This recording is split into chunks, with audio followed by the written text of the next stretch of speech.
गरीब माँ की दो चटोरी शहरी बेटियां। 100, 200, 300, 400 चारू पैसे गिन रही थी कि तभी उसकी बड़ी बहन निधि उसके हाथ से सारे पैसे छीन लेती है। अरे क्या तू सारे पैसों को गिन क्यों रही है? इसे हम अपने ट्यूशन वाले सर को नहीं देंगे। क्या करेगी पढ़कर? चलना कुछ कैफे में खाना खाते हैं, कभी खाना नहीं खाया वहां पर हमने। लेकिन ये पैसे तो ट्यूशन के थे, अगर मम्मी पापा को पता चल गया तो? अरे छोड़ ना, ये देख वहां जितना अच्छा अच्छा खाना खाने को मिलेगा, पिज्जा, बर्गर, मोमोज। ये सुनकर तो मेरे मुंह में पानी आ रहा है। चल हम दोनों वहां पर टेस्टी टेस्टी खाना खाने चलते हैं। पढ़ाई लिखाई करके वैसे भी क्या करना है हमें, लेकिन हमें ये बात मम्मी पापा से छुपानी है और रोज एक्टिंग करनी पड़ेगी ट्यूशन जाने की। हाँ ठीक है। ये बोलकर दोनों कैफे में जाकर खाना खाने लगते हैं। थोड़ी देर बाद जब वो अपने इंस्टीट्यूट जाती हैं तो उन्हें एंट्री नहीं दी जाती है। देखो तुम लोगों की 4 महीने की फीस हो गई, अब मैं तुम्हें और नहीं पढ़ने दूंगा, इसलिए पहले फीस लेकर आओ तब आना। Okay sir. हो गई ना घर पर, अब कहाँ जाए? बाहर पार्क में चलकर बैठ जाते हैं और हमने सारे पैसे तो खर्च नहीं किए थे, तो चल 10 रुपए के गोलगप्पे खाकर आते हैं। वाह गोलगप्पे, हाँ चल। दोनों बहनें पेट भरकर खाना खाकर आई थी कि कुछ घंटे बाद फिर गोलगप्पे खाने जाती हैं और पूरा दिन घूमने के बाद वापस घर लौटती हैं। तभी बेचारे बूढ़े गरीब माँ बाप कहते हैं, अरे निधि बेटी, चारू बेटी, तुमने अपनी ट्यूशन की फीस भर दी? हाँ बताओ, तुम दोनों अच्छे से पढ़ तो रही हो ना, वरना हम तुम्हारा कहीं और ट्यूशन देखें। बेटा बहुत पढ़ाई मेहनत करना और अच्छा काम करना। हाँ माँ, बहुत अच्छी पढ़ाई चल रही है, आप चिंता मत कीजिए, हम बहुत मन लगाकर पढ़ते हैं। अच्छा माँ ये सब छोड़ो, बहुत भूख लग रही है, पहले खाना दे दो। अच्छा दे रही हूँ, बैठो। फिर सुमन अपनी दोनों बेटियों को खाना देती है। हर वक्त दोनों बहनें खाना खाने में ही लगी रहती थीं। चटोरी जो थी, पूरा 1 महीना वो ऐसे ही बाहर घूम घूम कर वेस्ट कर देती हैं और जब एग्जाम का रिजल्ट आता है तो दोनों उसमें बहुत खराब नंबर लाती हैं। यहाँ तक कि अपने घर पर माँ बाप को भी बताती नहीं है। एक बार बूढ़ी सुमन बाजार से लौट रही थी तो वो 2 औरतों की बातें सुनती है। और बबीता, तूने सुना, मेरी बेटी जिस ट्यूशन में पढ़ रही थी ना, वो टीचर अच्छे से पढ़ाता नहीं था, बस फोन चलाता रहता था और बच्चों के 1000-2000 की फीस बनाया जा रहा था। मैंने तो अपनी बेटी का ट्यूशन ही चेंज कर दिया, अब उसके मार्क्स भी अच्छे आ गए हैं। बिल्कुल सही किया तुमने, मैंने भी अपनी बेटी का ट्यूशन चेंज कर दिया था। अगर हम बच्चों पर ध्यान नहीं देंगे तो वो आगे जाकर कामयाब इंसान कैसे बनेंगे? मेरी दोनों बेटियों का ट्यूशन टीचर भी तो ऐसे ही नहीं है। मैं उन्हें इतना पढ़ाना लिखाना चाहती हूँ कि वो बहुत सफल हो। मैं उन्हें शहर की ट्यूशन में भेज दूंगी, वहीं रहकर पढ़ लेंगी, लेकिन वहाँ का खर्चा ज्यादा होगा। इनसे बात करती हूँ। घर जाकर सुमन अपने पति नरेंद्र से बच्चों की पढ़ाई को लेकर बात करती है तो वो अपनी बेटियों को शहर भेजने के लिए राजी हो जाता है। अरे दोनों आ गई, चारू निधि बेटा, मैं तुम दोनों को पढ़ाई करने के लिए बाहर भेज रहा हूँ, ठीक है? पर पापा अचानक से आप हमें शहर क्यों भेज रहे हैं पढ़ाई के लिए? हम तो यहाँ पढ़ते हैं और पैसे भी तो चाहिए। हाँ माँ, अचानक क्यों? ये तुम्हारे भविष्य को उज्जवल बनाने के लिए ऐसा कर रहे हैं। यहाँ पर अच्छी पढ़ाई नहीं होती, गाँव में। वहां जाओगी तो ज्यादा नॉलेज पड़ेगी और नौकरी के लिए भी तुम्हें वहीं जाना था, इसीलिए। अरे वाह, अब तो चारों हम वहां पर बहुत घूमेंगे, अच्छा अच्छा खाएंगे पिएंगे, अच्छे कपड़े भी पहन सकते हैं। बिल्कुल सही कहा तूने। मम्मी पापा, हम शहर जाकर पढ़ने के लिए तैयार हैं। बेटा वहां पर अच्छे से पढ़ना और पैसों की चिंता मत करना। थोड़े दिन नरेंद्र ज्यादा काम करके शहर जाने के लिए पैसे जोड़ लेता है और अपनी दोनों बेटियों को पैसे देकर दोनों माँ बाप रेलवे स्टेशन से अपनी बेटियों को विदा कर देते हैं और वो शहर जाकर एक कमरे में रहती हैं। निधि, तुझे पता है इस रोड पर इतने खाने के स्टॉल्स है ना, हम कभी भी उतरकर खाना खा सकते हैं, बढ़िया बढ़िया। और मुझे छोले भटूरे खाने का बहुत मन है, तो चल अभी जाकर खाना खाते हैं। फिर दोनों 2-2 छोले भटूरे की प्लेट को मंगवाती हैं और खाने को ठूसने लगती हैं। ये देख आसपास के लोग घूरने लगते हैं। मजा मजा आ गया। अरे भैया सलाद और छोले और ला कर दो। हाँ भैया, ये भटूरा ठंडा हो गया, जरा गरम गरम भटूरे लेकर आओ, पहले की तरह फूले हुए पनीर के। यार बहुत मिर्ची हो गई, एक एक मीठी लस्सी भी मंगवा लेते हैं। हाँ बहन। खाना खाने के बाद दोनों बहन डकार मारती हुई नए शहर में घूमने लगती हैं। फिर बीए की क्लासेस के लिए वो एक इंस्टीट्यूट में जाती हैं। वहाँ का टीचर भी बच्चों को सिर्फ ना के बराबर ही पढ़ाता था।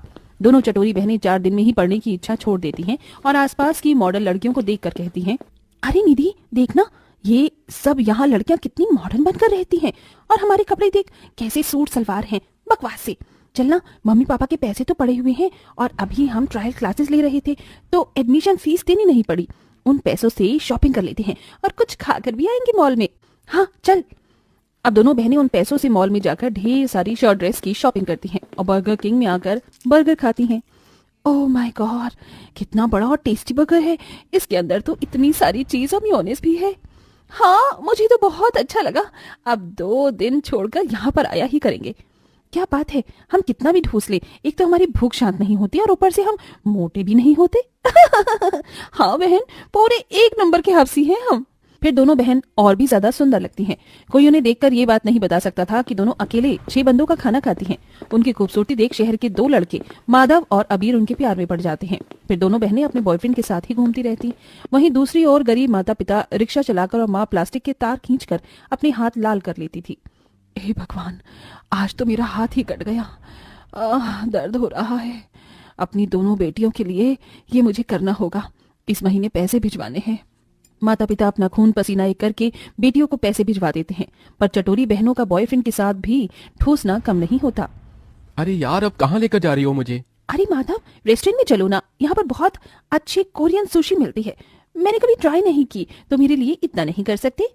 अबे चल प्लीज, मुझे बहुत भूख लगी है। इतनी जल्दी भूख कैसे लग गई तुम्हें? अभी 1 घंटे पहले ही हमने पिज्जा और मोमोज खाए थे। मेरे पास पैसे भी कम है। अरे माधव के पास भी पैसे होंगे ना, अभी तुम चिंता क्यों करते हो? हाँ जरूर। फिर न चाहते हुए भी दोनों बॉयफ्रेंड को चटोरी गर्लफ्रेंड को लेकर कोरियन रेस्टोरेंट में जाना पड़ता है, जहाँ 1000 रुपए का बिल आता है और दोनों ठूस ठूस कर खाती हैं। वाह, कितना टेस्टी है। माधव अबीर, दोनों ऐसे क्या देख रहे हो तुम? खाओ ना, हम दोनों तो खा रहे हैं। तुम दोनों खा लो, हम दोनों को अभी भूख नहीं लगी। मुझे वॉशरूम जाना है, अभी आता हूँ। और मैं भी। दोनों दोस्त वॉशरूम में जाकर फ्रस्ट्रेट होकर कहते हैं, यार इन दोनों बहनों की वजह से मेरे दिमाग की भी माँ बहन हो गई है। इतना ठूस ठूस कर खाती हैं और फिर भी मरीली बकरी की तरह पतली दिखाई देती हैं। पता नहीं इतना सारा खाना कहाँ जाता है। यार अबीर, जब से लाइफ में आई है ना, इतना खिलाया है कि मैंने कभी गौर नहीं किया।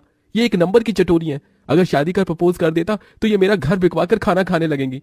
भाई मैं तो छोड़ रहा हूँ, ब्रेकअप कर रहा हूँ, और तू भी कर ले। जान बची तो लाखों पाए, लौट के बुद्धू घर को आए। सेम यार, मैं तेरे को ब्रेकअप की ही बोलने वाला था। अब और नहीं झेला जाता मेरे से। दोनों बीएफ उसी वक्त बाहर आकर ब्रेकअप बोलकर चले जाते हैं। तभी वेटर बिल मंगाता है। चारू, अब क्या करें? वो दोनों तो हमारे चटोरीपन की वजह से दुखी होकर छोड़कर चले गए। भैया हमारे पास पैसे तो नहीं है अभी। मैम, फिर एक काम कीजिए, आप अंदर आ जाइए और आकर बर्तन साफ कर लीजिए फुल डे, तो आपका बिल कवर हो जाएगा। फिर दोनों बहनों को अपने चटोरेपन की वजह से कोरियन रेस्टोरेंट में बर्तन साफ करने पड़ते हैं। इसके बाद भी उन्हें अकल नहीं आती और घर में आकर उन्हें पैसों का एनवलप मिलता है, जो कि उनके माता पिता ने भेजा होता है। वो पैसे देखकर और खुश हो जाती हैं और अपना खाना पीना अभी भी बंद नहीं करती। फिर एक दिन उनके पास पैसे खत्म हो जाते हैं। चारू बहन, अब तो मम्मी पापा ने जितने पैसे भेजे थे वो भी नहीं रहे। अब हमारे बॉयफ्रेंड भी नहीं है। चल घर वापस चलते हैं, कौन यहाँ किराए का पैसा भरे? ये बोलते ही दोनों बहन अगली ट्रेन से रात में निकलकर अपने गांव अपने घर पहुंच जाती हैं, जहां बूढ़े माँ बाप बहुत खुश होते हैं। और वहां जाकर भी वो इतना चटोरापन दिखाते हैं कि धीरे धीरे माँ बाप की पूंजी खत्म हो जाती है। वो अपने सोने के जेवर बेच देते हैं और दोनों चटपनी में इतना मैगी खाती हैं कि उनके पेट में दर्द होने लगता है और दोनों हॉस्पिटल पहुंच जाती हैं। डॉक्टर, मेरी बेटियां ठीक तो है ना? हाँ ठीक तो है, लेकिन इनका बाहर का खाना पीना कम कीजिए, उस वजह से इन्हें फूड इन्फेक्शन हो गया है। जी डॉक्टर, वैसे मैं तो घर का खाना बना देती हूँ, इन्होंने बाहर का कब खाया?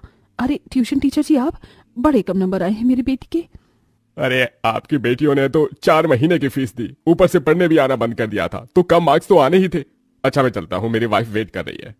दोनों बहनों का पुराना ट्यूशन टीचर चला जाता है। फिर दोनों माता पिता अपनी बेटियों से ट्यूशन की बात करते हैं तो वो सारी बात बताते हैं। क्या इतने पैसों से बाहर का खाना खाती थी, इसीलिए तुम इतनी चटोरी हो गई हो कि आज तुम्हारी ये हालत है? अगर इतनी भूख लगती थी तो मुझे पहले बताना चाहिए था। मैं क्या तुम्हें खाना नहीं देती? सॉरी माँ, हमें माफ कर दीजिए। हम दोनों ने आपकी मेहनत के पैसों को बहुत बेकार किया है, पर प्रॉमिस करते हैं अब से ज्यादा नहीं खाएंगे और जितने पैसे बिगड़े हैं उतने वापस भी करेंगे। हाँ माँ। मुझे तुम दोनों से ये उम्मीद नहीं थी। 2 घंटे बाद हॉस्पिटल से दोनों बेटियां डिस्चार्ज हो जाती हैं। धीरे धीरे वो अपने अंदर सुधार लाने की कोशिश करती हैं और फिर उन्हें एक खाने की कंपटीशन के बारे में पता चलता है, जिसमें वो पार्टिसिपेट करके 5 लाख का इनाम जीत जाती हैं और इन पैसों से ब्यूटी पार्लर का एक ऐसा बिजनेस सेट करती हैं जिससे पैसे कमा कमा कर वो अपने बूढ़े माँ बाप को देती हैं और खुशी खुशी रहने लगती हैं।